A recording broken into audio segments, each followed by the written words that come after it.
নমস্কার বন্ধুগণ, আমি বিশ্বজিৎ নিয়ে এসেছি আপনাদের পছন্দের প্রোগ্রাম বাংলা ও বাঙালি।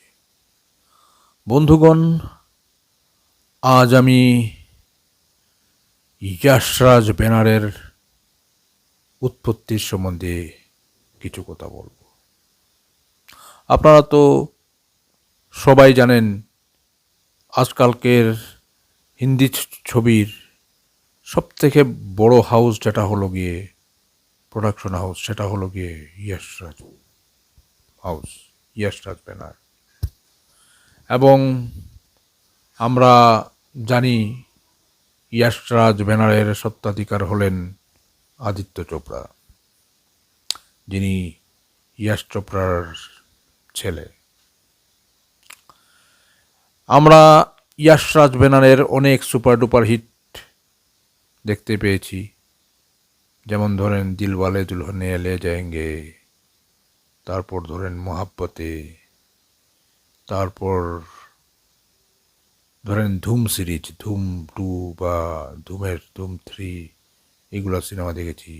বা বর্তমানেও আমরা ধরেন টাইগার সিরিজ, একতা টাইগার, টাইগার জিন্দা হে বা ওয়ার, এই টাইপের এগুলো সিনেমা আমরা দেখেছি। এবং আমরা জানি যশরাজ ছবি মানেই সুপার ডুপার হিট ছবি। এবং যশ চোপড়ার বা যশরাজ ব্যানারের ছবি এক বিশেষ ধরনের ছবি হয়ে সিনেমাটাতে অত্যাধিক মানে টাকা খরচ হয়, very very big budget cinema হয়, এবং মোটামুটি লোকেশনসগুলো ফরেন লোকেশনসে বানানো হয়। কিন্তু আপনারা তো হয়তো জানেন না যে যশরাজ ব্যানার যখন হয়েছিল তখন কেমনভাবে কিভাবে হয়েছিল। আসুন বন্ধুগণ, আমি এই বিষয় নিয়ে কিছু কথা বলতে চাই যে যশরাজ ব্যানার কবে এবং কিভাবে স্টার্ট হয়েছিল। সময়টা ছিল 1973, যখন যশ চোপড়া সাহাব মানে আদিত্য চোপড়ার বাবা যশ চোপড়া ওনার বড় ভাইয়ের প্রোডাকশন হাউস থেকে বেরিয়ে নিজে কিচ্ছু করার জন্য প্রস্তুত নিচ্ছিলেন। ওনার বড় ভাই হলেন হিন্দি সিনেমার ডাইরেক্টর অ্যান্ড প্রডিউসার, অত্যন্ত নামী। উনি হলেন গিয়ে বি.আর. চোপড়া। বি.আর. চোপড়ারই ছোট ভাই হলেন গিয়ে যশ চোপড়া। প্রথম জীবনে উনি কেরিয়ার স্টার্ট করেন ওনার বড় ভাই মানে যশ চোপড়ার সঙ্গেই, বি.আর. চোপড়ার সঙ্গে, বি.আর. চোপড়ার ছবিতে ডাইরেকশন দিয়ে। এবং উনি হাতে খড়ি করেন 1959-এ ওয়াক্ত নামক ছবি দিয়ে। এবং সেই ছবিটা অত্যন্ত জনপ্রিয় হয়েছিল, এবং সেখান থেকেই ওনার ডাইরেক্টরিয়াল কেরিয়ার স্টার্ট হয়। তারপর অনেক ছবি উনি বানিয়েছেন যশ চোপড়ার জন্য, বি.আর. চোপড়ার জন্য। এবং একটা সময় আসলো উনি নিজে ভাবলেন যে আমি আমার নিজের একটা প্রোডাকশন হাউস স্টার্ট করব, নিজে ডাইরেক্টর প্রডিউসার, আমি তো ডাইরেক্টর আছি কিন্তু প্রোডাকশন হাউস আমি স্টার্ট করবো, প্রডিউসারও হব। এই ভেবে উনি একটা ছবির জন্য কাস্টিং স্টার্ট করলেন। এবং কাস্টিংয়ে উনি সবচেয়ে প্রথম রাজেশ খান্নাকে অ্যাজ এ হিরো সাইন করলেন, কারণ ওই সময় রাজেশ খান্না সুপারস্টার ছিলেন। এবং বিপরীতে দুই বাঙালি অভিনেত্রী শর্মিলা ঠাকুর এবং রাখিকে নিয়ে স্টার্ট করলেন। উনি প্রোডাকশন হাউস তো স্টার্ট করে দিলেন, ছবির জন্য উনি সব কিছু স্টার্ট করে দিলেন, কিন্তু ওনার প্রবলেম হচ্ছিল ফাইন্যান্সিয়ালি। কারণ উনি আগে ডাইরেক্টর ছিলেন, কিন্তু প্রোডাকশন করা ওনার অনুভব নাই, এবং প্রোডাকশন হাউস চালানোর জন্য অনেক পয়সার দরকার, সেটা ওনার কাছে ছিল না। এই কথাটা যখন ছবির অ্যাক্টর অ্যান্ড অ্যাক্ট্রেসেসরা জানতে পারলেন, মানে রাজেশ খান্না এবং শর্মিলা ঠাকুর এবং রাখি জানতে পারলেন, তখন ওনারা বললেন,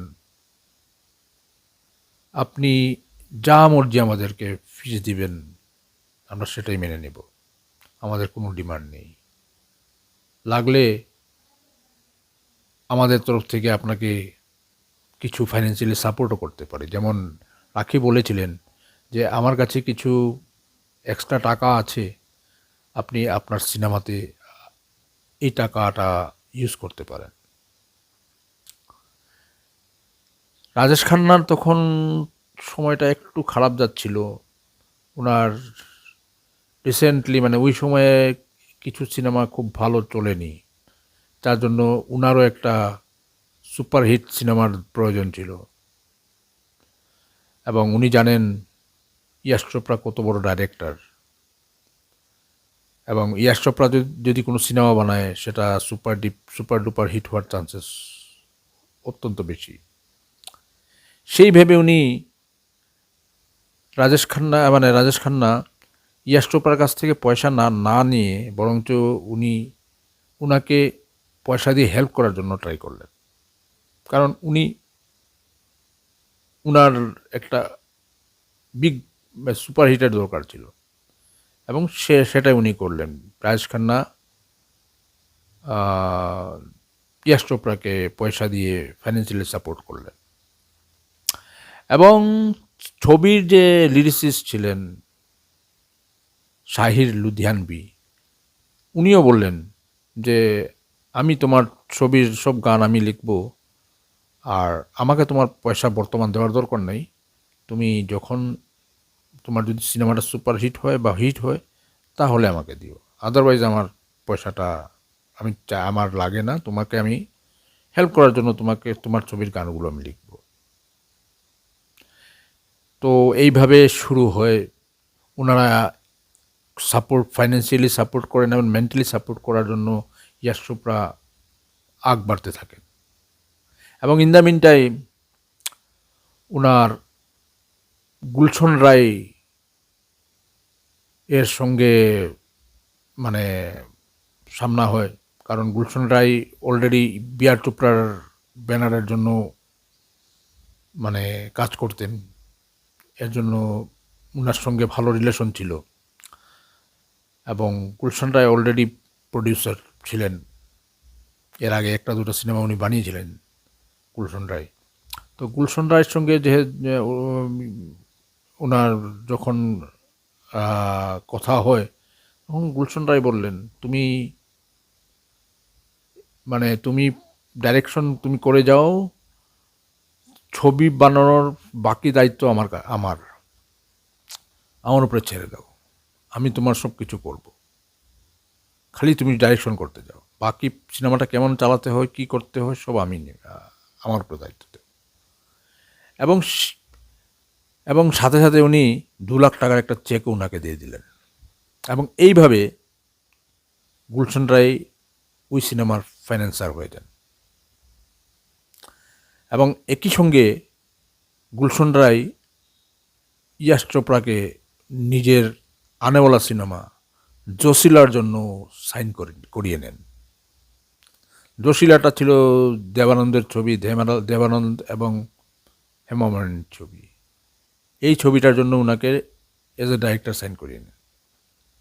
যাই হোক, এইভাবে সিনেমাটা স্টার্ট হয়।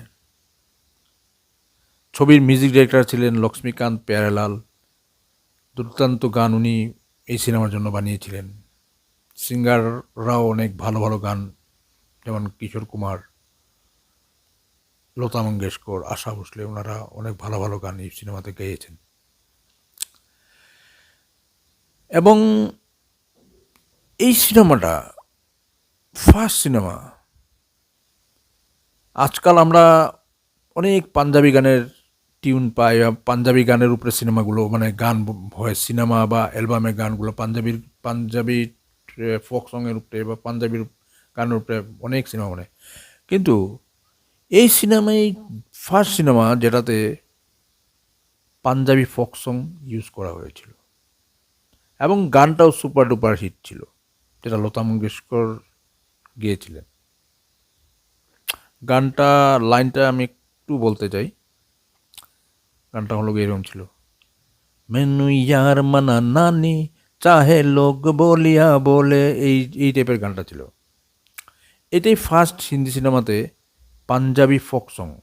এবং আপনারা যদি ভালোটিকে লক্ষ্য করেন, ইয়াশ চোপড়ার ম্যাক্সিমাম সিনেমাতেই পাঞ্জাবি ফোক সং ইউজ হয়। আমরা পরদিকে আমরা কবি কবি সিনেমাতেও দেখতে পাই যে পাঞ্জাবি ফোক সঙের উপরে গান। সেই গানগুলা পরদিকে আবার রিমেকও হয়েছিল, বা অনেক সিনেমাতে ওই টিউন দিয়ে গানও বানানো হয়েছে। যাই হোক, সিনেমাটা দাগ সিনেমাটার নাম ছিল দাগ। দাগ ছবিটা এক ম্যাচিওর লাভ স্টোরির উপরে বানানো হয়। স্টোরি লাইনটা ছিল এটা ম্যাচিওর লাভ স্টোরি, দুজন পত্নী একজন হিরো, মানে একজন হিরোর দুজন হিরোইন থাকে সিনেমাটাতে, মানে দুজনের সঙ্গে ওনার বিবাহ হয়। এই টাইপ নিয়ে সিনেমাটা। এই জিনিসটার জন্য গুলশন রায় কিছু চিন্তায় পড়ে গিয়েছিলেন যে আরে আজকালকার জমানা, মানে তখনকার জমানাতে এই স্টোরিটা হয়তো দর্শকরা পছন্দ নাও করতে পারে। একজন হাজব্যান্ডের দুটা ওয়াইফ, সেটা হয়তো অ্যাকসেপ্ট নাও করতে পারে। তো উনি চেয়েছিলেন এই জিনিসটা উনি চেঞ্জ করানোর জন্য, এবং ইয়াশ চোপড়াকে উনি রিকোয়েস্ট করেন যে তোমার এই জিনিসটা চেঞ্জ করে দাও, দুটা হিরোইন রাখবে না, বা থাকলেও তুমি অন্যভাবে অন্য অ্যাঙ্গুলি দেখো। তখন গুলশন ইয়াশ চোপড়া বললেন, আমার ছবির ইউএসপিটাই এটা, এই সিনেমার মেইন অ্যাট্রাকশনটা এটাই হবে, আমি এই জিনিসটা আমি চেঞ্জ করব না। তো ইয়াশ চোপড়ার কথায় গুলশন রায় আলটিমেটলি মানতে রাজি হলেন। এবং যখন সিনেমাটা রিলিজ করার সময় আসলো, তখন গুলশন রায় বললেন যে আমি সিনেমাটাকে বিগ বাজারের ভাবে আমি সিনেমাটা রিলিজ করব না, সিনেমাটাকে আমরা আর্ট ফিল্মের মতন রিলিজ করব, একদম কম থিয়েটারে আমরা রিলিজ করব, এবং রেসপন্স দেখব কি মার্কেটের রেসপন্সের উপরে আমরা প্রিন্ট বাড়াবো বা ছবিঘর আমরা করবো, এক্সটেন্ড করব। তো এইভাবে উনি সিনেমাটাকে মুম্বাইতে খালি 9টা সিনেমা হলে রিলিজ করেন, এবং দেখেন যে সিনেমাটার ইয়েটা কি, রেসপন্স কেমন। এক সপ্তাহ যেতেই মাউথ টু মাউথ পাবলিসিটি এমন হয় যে 9টা যে সিনেমা হলে রিলিজ হয়েছিল ওগুলা 100% মানে বুকিং থাকে, এবং 100% কালেকশন আসে, এবং সেটা দেখে উনি অত্যন্ত উৎসাহিত হয়ে যান। এবং নেক্সট উইকে 9টার থেকে ওনারা 15টা স্ক্রিনে সিনেমাটা রিলিজ করেন। তারপর 15 থেকে ওনারা 27টা, এরকম করে 2 সপ্তাহ 3 সপ্তাহ পরে মানে সিনেমা হলের বাড়িয়ে দেন, এবং ধীরে ধীরে সিনেমাটা মার্কেটে এত হিট হয়ে যায় যে ওই বছরের সব থেকে হিট ছবি 5টি, মানে টপ 5-এর মধ্যে প্রবেশ হয়ে যায়। হ্যাঁ, তবে এই সিনেমার মেইন অ্যাট্রাকশন ছিল গান। লক্ষ্মীকান্ত প্যারেলালের গান, মিউজিক, এবং শাহির লুধিয়ানভির যে লিরিক্স, দুর্দান্ত লিরিক্স, এবং গানগুলো ইনস্ট্যান্ট হিট হয়ে যায়, মার্কেটে আসার সঙ্গে সঙ্গে সুপার ডুপার হিট। কিশোর কুমারের একটা গান তো আজকের পর্যন্ত হিট, গানটা একটু আমি গিয়ে শোনাই। मेरे दिल में आज क्या है, तू कहे तो मैं बता दूं। मेरे दिल में आज क्या है, तू कहे तो मैं बता दूं। तेरी जुल्फ फिर सवारूं, तेरी मांग फिर सजा दूं। मेरे दिल में आज क्या है, तू कहे तो मैं बता दूं। এই গানটা সুপার ডুপার হিট হয় এবং বিনাকা গীতমালায় সেই বছর মানে মোটামুটি শীর্ষস্থানে জায়গা পায়।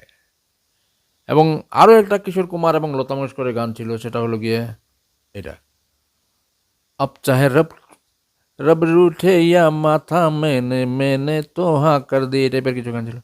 আব চাহে এটাও পাঞ্জাবি, এটার মধ্যেও লিরিক্সটা পাঞ্জাবি ছিল। এবং আরও একটা গান ছিল লতা মঙ্গেশকরের, একটু সেট সং, সেটাও দুর্দান্ত। গানটা ছিল, जब भी जी चाहे नई दुनिया बसा लेते हैं लोग, एक चेहरे में कोई चेहरे লাগা লেতে হ্যালো, এই গানটা ছিল। এবং গানগুলো দুর্দান্ত হয় এবং গানের জন্য সিনেমাটার 50% ক্রেডিট এই গানকে দেওয়া হয়। গান যদি এতটুকু ভালো না হতো, হয়তো সিনেমাটা এতটুকু হিট হতো না। সিনেমাটার বাজেট ছিল 85 লাখ এবং সেই সিনেমাটা মোটামুটি 3 কোটি টাকা কামিয়েছিল এবং ভার্ডিক্ট ছিল super duper hit, super hit. ওই বছরের টপ 5টা সিনেমার মধ্যে পঞ্চম স্থানে ছিল। নাম্বার 1 পজিশনে ছিল ববি, নাম্বার 2 পজিশনে ছিল ইয়াদো কি বারাত, 3 নম্বরে ছিল জুগনু, 4 নম্বরে ছিল অমিতাভ বচ্চনের জঞ্জির এবং 5 নম্বরে ছিল এই সিনেমাটা দাগ। তো বন্ধুগণ, আজ আমি আমার প্রোগ্রাম এখানে শেষ করছি। আশা করছি আপনারা সবাই ভালোই আছেন। আমাকে আজ এখানে আজ্ঞা দিন। নমস্কার, গুড নাইট, খুদা হাফিজ।